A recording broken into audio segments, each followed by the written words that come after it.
திரும்ப திரும்ப அல்லா தாலா குர்ஆன்ல யாயிலே நாம நத்துக்குல்லா கூணுமா சாதிகின் சாதிகளோட சேரு சாதிகளோட சேரு சொல்றான். புரியுது? இப்போ எத்தனைதான் இல்மு சம்பந்தமான கிதாபுகள் இருந்தாலும் ஒரு ஆலிம் கூட இருந்தா தானே ஒருத்தர் ஆலிம் ஆவாரு. ஒரு ஆபீஸ் கூட இருந்தா தானே ஒருத்தர் ஆபீஸ் ஆவாரு. ஒரு இன்ஜினியர் கூட இருந்தா தானே ஒரு இன்ஜினியர் ஆவாரு. யாரு லெக்சர் கொடுக்கறது? யாரு இன்ஜினியர் தான். லெக்சர் கொடுக்கறது அட்வொகேட் தாங்க. புரிஞ்சுங்க. அந்த மாதிரி சாதிக்கு கூட இருந்தாதான் நீ சாதிக்கு ஆகுவேங்கிறாங்களா. ஒருத்தர் தொழுகிறாருன்னா அவர் யாருங்க? முசல்லி. அவர் நோம்பு குடிக்கிறாருன்னா அவர் யாருங்க? சாயினி. அள்ளி கொடுக்கிறாருன்னா அவர் சத்தி.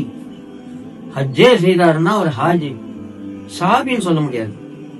சாபின்னு சொன்னது தொழுகையால் அல்ல, நோன்பால் அல்ல, ஜக்காத்து கொடுத்ததுனால அல்ல, தர்மம் செஞ்சதுனால அல்ல, ஹஜ்ஜி செஞ்சதுனால அல்ல, முகமது ரசூலுல்லாவோடு இருந்ததுனால சஹாபா.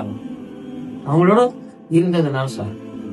அது போல அல்லாஹ் சொல்றான், யாரும் நாமளும் தக்குள்ளாக நீங்க தக்குவா செய்யுங்க, முத்தக்கி ஆகிங்க.